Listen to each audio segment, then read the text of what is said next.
In this video, we're going to be ranking every single team who finished last in their division with the chances that they have at going from worst to first. So if you're new here, consider subscribing, drop a like, and let's go ahead and get right into the video. Now, the teams that are going to be eligible for today's video are the New England Patriots, Cleveland Browns, Tennessee Titans, Las Vegas Raiders, and then for the NFC side, we have the Giants, Bears, Saints, and 49ers. Now, I'm not going to try to hide this, dude. The team with the worst chance to go to first place, dude, it's got to be the Giants, bro. I just cannot tell you how much I do not like this team. Plus, look at their division, bro. They have the reigning and defending Super Bowl champion Philadelphia Eagles, the Washington Commanders, who are looking like they can be one of the best teams in the upcoming season. I mean, the Dallas Cowboys are going to be, I would assume, a lot better than they were last year because, you know, Dak Prescott was injured. They did finish 7-10, which is kind of surprising. I don't remember that. I mean, there's not really too much to say. I guess if you are the Giants, you have a couple of bright spots. Obviously, Malik Neighbors and Andrew Thomas are like the very, very bright spots on the offense. Defensively, though, it's a different story. It's actually a pretty good defense. They did draft Abdul Carter. They have Brian Burns. Sexy Dexy's there in the middle. And then Bobby Okereke, dude, he's a very good linebacker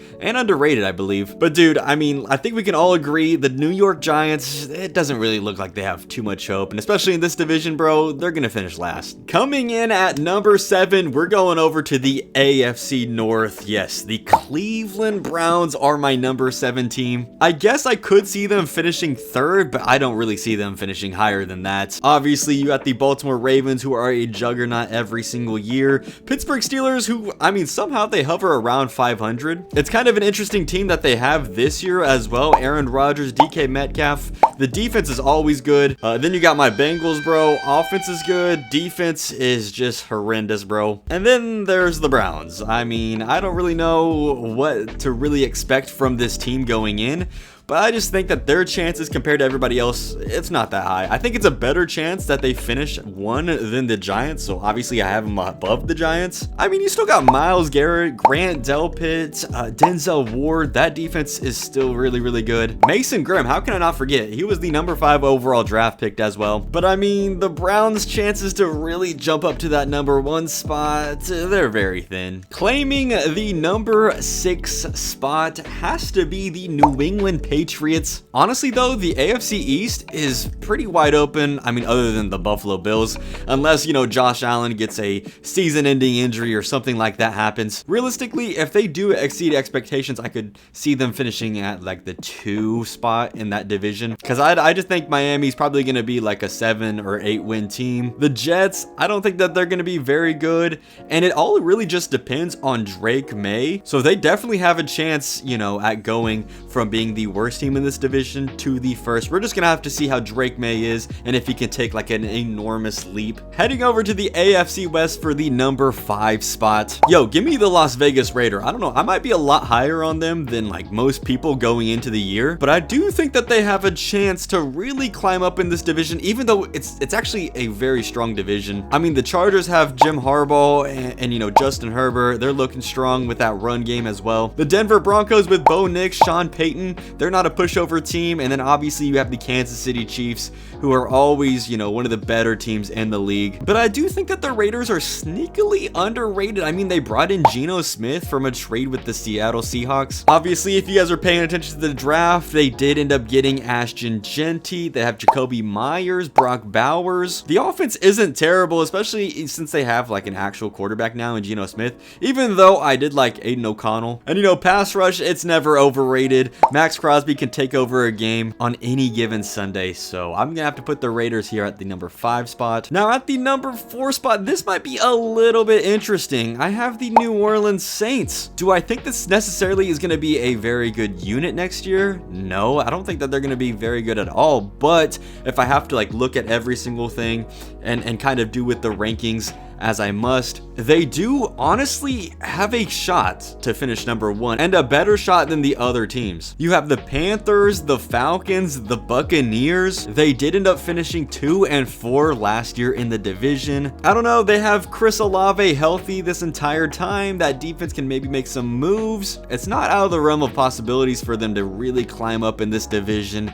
and stun some people and finish at the number 1, especially to see like if that quarterback play, I don't know who's going to be their quarterback. Maybe it's Tyler Shuck. If he can really get things going, hey, who knows? They could make a run and finish at number 1 in the NFC South. Now, speaking about tough divisions, we have the NFC North coming in at number 3 with the Chicago Bears. I feel like the Bears are going to be a very good unit going into the year. I ranked them around the interesting tier in my last video. Could definitely see this team making the playoffs and even maybe missing the playoffs, but they signed Ben Johnson as their head coach. They traded for Joe Thuney. They drafted Colston Loveland. I mean, they're making some moves over here. Who knows what the Vikings are going to be along with the Packers and the Lions. I don't think the Lions are going to be 15-2 dominant. I still think that they're going to be very good, but I mean, they did lose both of their coordinators and Frank Ragnow retired. Hey, maybe if Ben Johnson can get things going and Caleb Williams can really turn things up here in his sophomore season, hey, they could finish number 1 in the NFC North and kind of shock some people. I have to put the Tennessee Titans here at number 2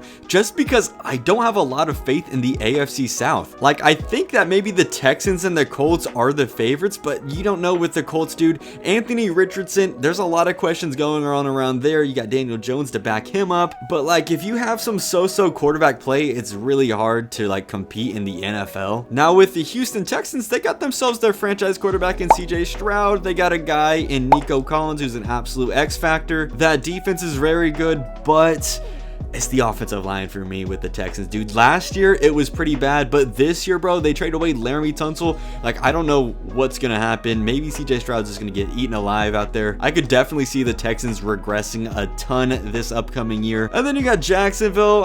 Who knows about Jacksonville, dude? They added Travis Hunter. Trevor Lawrence got a massive extension, but hey, you never know with them. They have to get everything going on the right track. This plays perfectly in the hands of the Tennessee Titans. I mean, they drafted Cam Ward. Maybe he has a phenomenal rookie year, like a CJ Stroud type rookie year, or maybe a Justin Herbert rookie year. They really take over the league. Maybe the coaching staff gets everything together. It wouldn't shock me if they really climbed up, surprised some teams, and took the AFC South. So I think this is why I have to have them at number 2, because they realistically, just because of this division, I just don't think it's a very good division all around. I think they have probably like the best chance, or one of the best chances, because we still have the number 1 spot, but I think that they have a very good chance at going from worst to first. Lastly, the best team that I have from going from worst to first is the San Francisco 49ers. Dude, they went 6-11 last year. Injury riddled season was very, very disappointing for them, but I mean, it's the 49ers. Everybody should be healthy. CMC should be back. I mean, they traded away Debo. Ayuk's coming off of an ACL injury. They did lose some pieces on the defensive side, but at the end of the day, who knows about the Cardinals? We're gonna see if maybe Kyler Murray can take like another step up. Maybe him and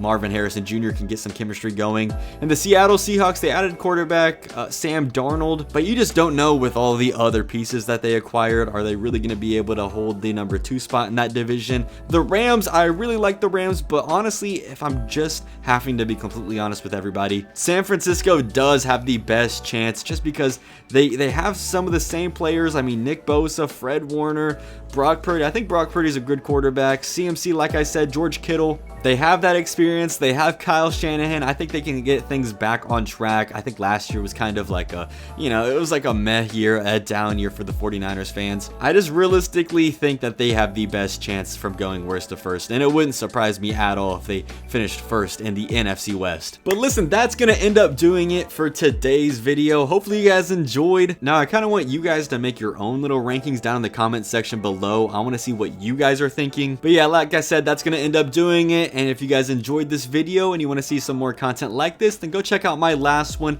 where I ranked every single team on their tier list. So with all that being said, shout out to the members. Yeet.